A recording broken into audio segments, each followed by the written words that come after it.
Bonjour, ici Daniel Dargy, ingénieur de chez Construction Daniel Dargy. Aujourd'hui, je désire vous parler du thème d'inspection de sous-sol, de fissures, d'infiltration d'eau et de drain français. Donc, il s'agit d'un client qui m'a appelé par mesure de précaution car dans le passé, il a détecté une fois seulement, lors de grandes intempéries, une infiltration d'eau à travers son faux plancher au sous-sol. Donc, c'est pas quelque chose qui arrivait tout le temps. Donc, c'est quelque chose qui arrivait à l'occasion, une fois, lorsqu'il y avait seulement de grandes intempéries. Donc, je vais vous mettre dans le contexte. Lorsqu'il m'a fait venir la première fois, il y a déjà plus d'un mois, là, on est au début de l'été, donc au printemps, il y avait des indices comme quoi qu'il y avait à quelque part une infiltration d'eau. Donc, il s'est fait contacter par il a contacté des entrepreneurs qui ont proposé d'installer tout le tour de la maison un drain français.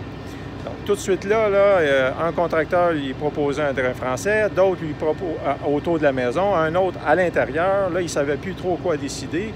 Puis, il m'a fait venir pour me demander mon opinion, des suggestions, des recommandations sur quoi faire en réalité.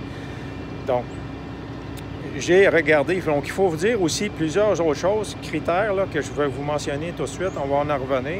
Il faut dire que le client, c'est un jeune couple. Il pense demeurer ici encore de 3 à 5 ans, revendre la maison. Donc, ça, c'est important à considérer lorsqu'on fait des suggestions à des clients. Sur c'est quoi les options, là, pas juste côté précaution, mais aussi côté investissement.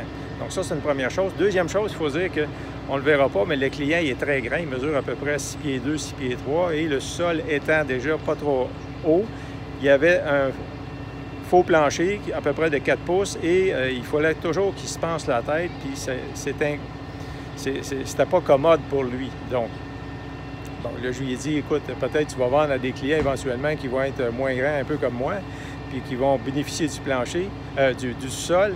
Donc ça, c'est encore des choses. Mais on va revenir au vif du sujet. Là, son préoccupation, c'était une infiltration d'eau. Et est-ce que ça vaut la peine de mettre un drain français alentour de la maison, défaire tout le paysagement, défaire les balcons, installer un drain, juste parce qu'il a vu une petite fissure, pas une fissure, mais un petit écoulement d'eau qui arrive une fois peut-être à tous les 2-3 ans. Donc, on va aller à l'intérieur, puis là, la première chose que j'y ai demandé, de toute façon, là, il y avait des signes d'humidité. OK? Il y avait des signes d'humidité, donc j'y ai recommandé la première chose, parce qu'il voulait le faire de toute façon, de démolir le faux plancher partout, puis de trouver s'il y avait des signes d'infiltration à des endroits. Puis effectivement, bien, on va le voir, j'ai eu raison d'y recommander ça. On va voir, vous voyez le conteneur ici, là, il a démoli tout le plancher, les murs extérieurs, pour voir est-ce qu'il venait d'infiltration d'eau par la dalle ou est-ce que ça venait par les murs. Donc, on va aller à l'intérieur, puis on va en parler plus. Donc, comme vous voyez, je me trouve présentement au sous-sol et le client a complètement dégarni les murs extérieurs avec une compagnie de démolition parce qu'il s'est aperçu que c'est beaucoup plus de travail qu'il pensait. Ça lui a pris 3 à 4 jours à 2 hommes avec un conteneur rempli comme à l'extérieur. Donc, vous voyez qu'il a complètement dégarni et on voit encore une portion ici du faux plancher d'à peu près 4 pouces d'épaisseur en 2 couches, là, avec 2 par 3 puis un contreplaqué. Donc, on voit ici le sous-sol qui a été complètement dégarni suivant mes recommandations. Donc, qu'est-ce qui est arrivé? C'est qu'ici, dans le coin, vous voyez ici, c'est un petit peu plus humide, là, il y avait une coulée d'eau. Donc là, j'ai demandé au client, lui, il m'a dit oui, mais j'ai des contracteurs qui m'ont demandé, qui m'ont offert de faire un drain français, comme j'ai dit avant, tout le tour de la maison. Est-ce que c'est vraiment nécessaire? Ben, j'ai dit, écoute, là, j'ai dit, premièrement, il faut voir, est-ce que c'est parce que l'eau vient de l'extérieur ou elle vient de l'intérieur et de quelle façon elle vient? Est-ce qu'elle vient par condensation de la dalle parce qu'elle est mal isolée, parce que c'est une vieille maison là, qui date des années 40 ou 50. Donc, quand même, une vieille maison, et la dalle, dans ce temps-là, il n'isolait pas la dalle. Il me l'a confirmé, elle n'est pas isolée. Donc, il peut y avoir une condensation qui se fait entre la dalle et le faux plancher. Et j'ai vu dans plusieurs cas que la condensation peut être tellement élevée qu'il se forme de l'agglomération de gouttelettes d'eau et ça se met à couler. Par contre, il m'a dit que c'est arrivé, son écoulement, durant une intempérie très forte. Donc, à ce moment-là, sûrement, c'est venu de l'extérieur, très possiblement. Et puis là, bien, je lui ai dit, parce que les murs étaient tout terminés, là, le sol était tout complètement aménagé. J'ai dit, moi, je ne peux pas, même si je suis ingénieur, voir à travers les murs. Il va falloir que tu dégarnisses pour voir d'où ça peut venir éventuellement. La première chose que j'ai vue tout de suite, là, c'est fréquent dans les maisons. Autour des fenêtres, vous allez voir, souvent, il y a des fissures. On ne le voyait pas de l'extérieur parce que de l'extérieur, il y a de l'asphalte. Donc, on ne peut pas voir. Mais si on s'approche ici, vous allez voir, il y a une fissure, là. OK? Bon, ben là, il est en arrière des colombages. Il va falloir qu'il enlève les colombages. Mais il peut y en avoir d'autres à d'autres endroits. Puis la fissure qu'il y a ici, là, bien, ça se peut que l'eau coule ici, puis qu'elle s'en va sur le plancher, puis qu'elle s'en va jusque là-bas. Ce n'est pas nécessairement localisé juste à l'endroit où il l'a vu. Parce qu'il faut dire, ici, sur le plancher, il y a une pente très appréciable, au moins de 3 à 4 pouces. Donc, le client, comme vous voyez ici, les docks de ventilation, là, lui, étant très grand, c'est pas convenable. Moi, je passe en dessous des docks, mais lui, il ne peut pas parce qu'il est très grand.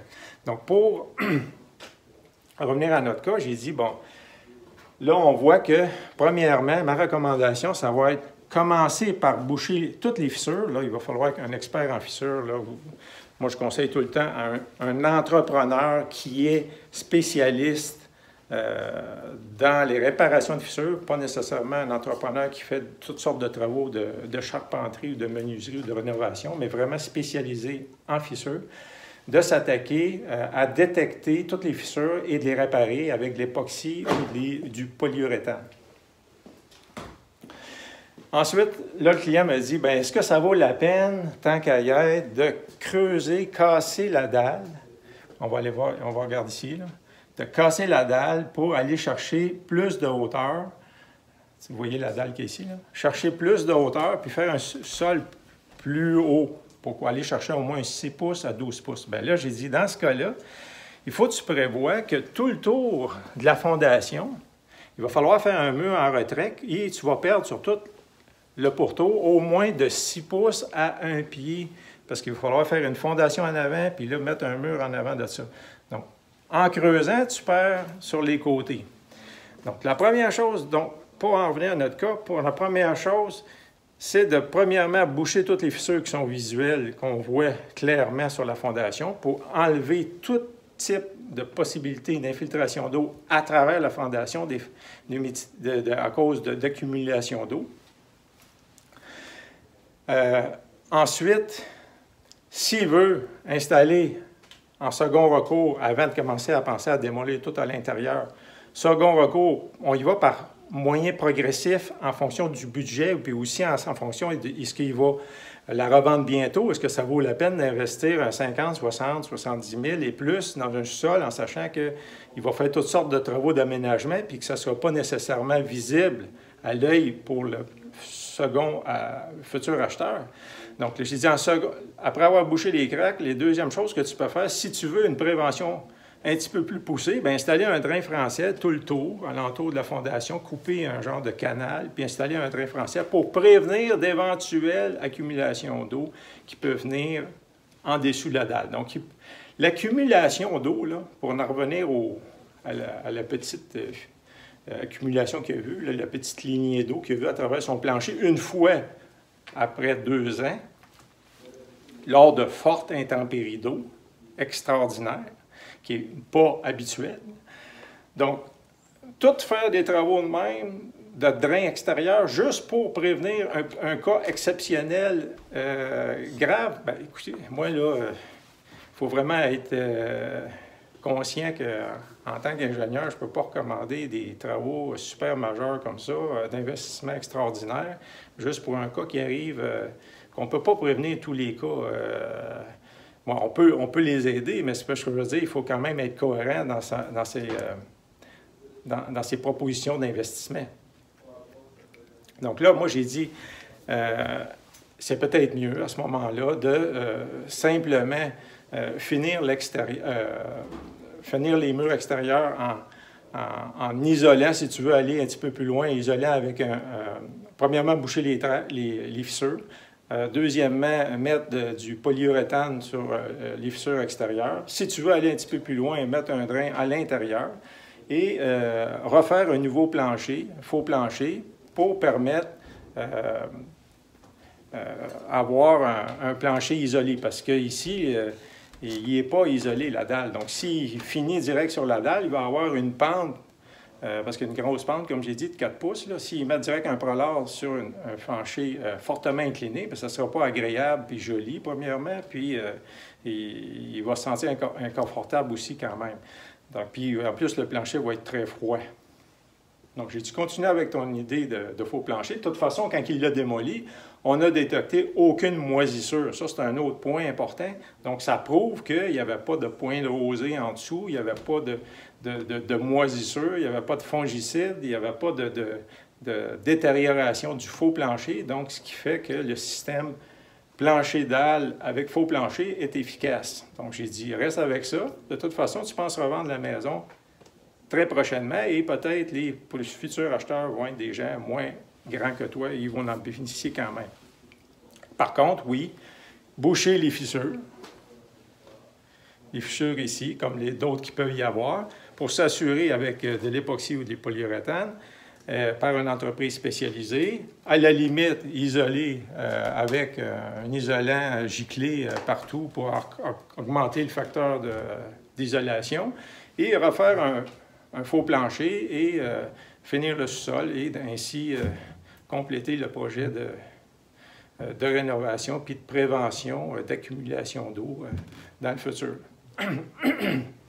Donc, faire attention quand même lorsqu'on vous propose des mesures extrêmes, que ce soit faire des drains à l'extérieur. Je ne suis pas contre ces idées-là. Je trouve que c'est des bonnes solutions dans certains cas, mais faire attention de ne pas systématiquement toujours embarquer dans ces propositions-là drastiques là, pour des choses qui n'ont pas nécessairement la crédibilité de régler des problèmes auxquels que vous pensez à faire face. Donc, ça soit... ça peut être des drains ou ça peut être du pieutage aussi, j'ai vu. On en parlera dans une autre vidéo.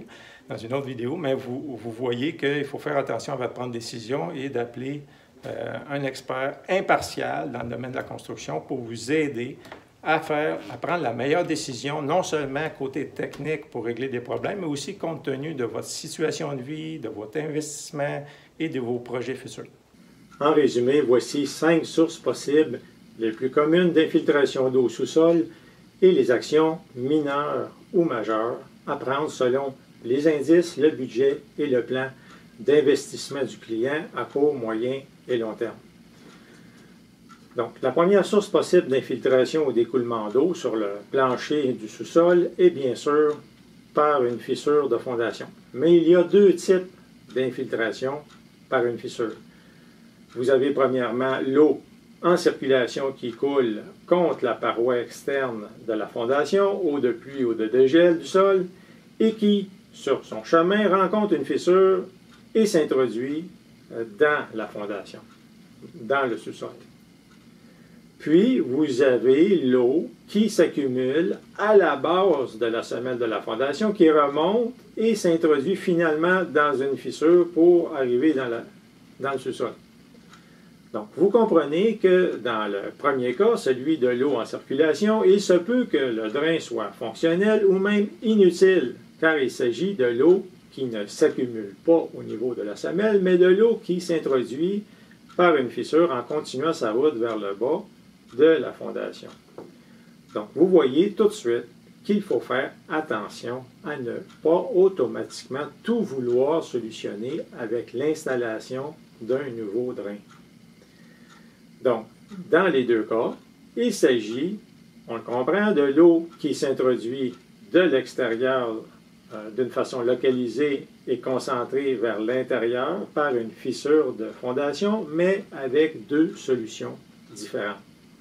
Les indices pour cela, fissure visible sur les parois verticales tout autour de la fondation, écoulement seulement lors de fortes pluies ou au moment du dégel du printemps. Cependant, il est utile de déterminer, premièrement, s'il y a des montées d'eau au sous-sol en observant si une pompe sous la dalle fonctionne à l'occasion et ne fournit pas à la tâche, ou s'il s'agit de l'eau qui coule en surface à l'extérieur de la fondation. Solution progressive, donc solution de base minimum, bien sûr, boucher les fissures par injection d'époxy ou de polyuréthane, inspecter le drain existant, le déboucher au besoin et installer une pompe fonctionnelle sous la dalle.